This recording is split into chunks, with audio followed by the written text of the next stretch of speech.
Okay, if I owned a radio station and was dependent on people listening to the station to make a living, I think that I would pack it in at this point. This is going to be the death knell for terrestrial radio that plays music. Maybe some of the talk shows will still stay around for a while, but this is going to be a big problem. Apple is rolling out Apple Music 6/30/15, that's today. And there's been Spotify, Pandora, other streaming services, but they haven't really gone mainstream. And Apple has a way of bringing things mainstream that these other people have not been able to pull off. A lot of times Apple will be able to pull it off. And from the early reviews that I've read, they've really nailed it with this music service that they're rolling out.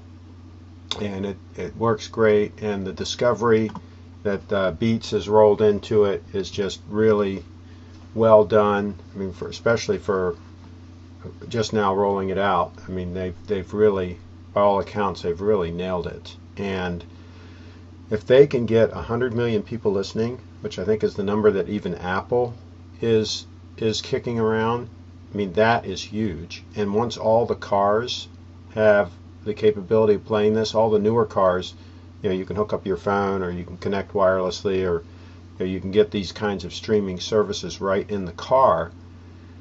I mean, once that plays out over, let's say, a 10-year period, and everybody's upgrading their cars and getting these services, and of course you can also buy aftermarket radios and have your radio switched out and have all of these kinds of services built right into the car. So there's a lot of ways that people are going to be able to get this service into the car, and that's kind of the last bastion of radio, if you will, is the car, because most people, when they're out walking around and all, are listening to their iPhones or their iPads, or some other electronic device. So the radio stations have already lost that, the home and so forth. So their last bastion is the car, and I think they're about to lose that. So very, very interesting. Let me know what you think about Apple Music and how big an impact it's going to have. And I'll tell you, they even have this free tier. Let me just go through this here real quick.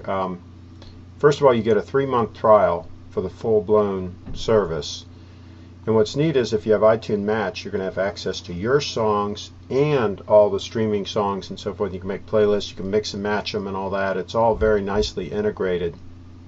So you can pay $9.99 a month, and you can kind of pretty much have everything. And I think for music fanatics, this is a great plan. And you're still going to want to buy songs. You're still going to want to own some of your songs. There's still benefits to that, because remember, if you stop paying the $9.99 a month, you don't have access to whatever songs that you put in your playlist and all that unless you own them. So I think most hardcore listeners are going to, by the way, that's the family plan, $14.99, are going to buy both this and also buy some songs so that they can also own the songs that they really want. But here's a little check boxes that show the free tier versus the paid tier. So it all seems very well done, typical Apple fashion. And of course, if you're using Apple hardware, you'll get the best experience. And so let me know your thoughts. Is this the final death knell for particularly FM radio?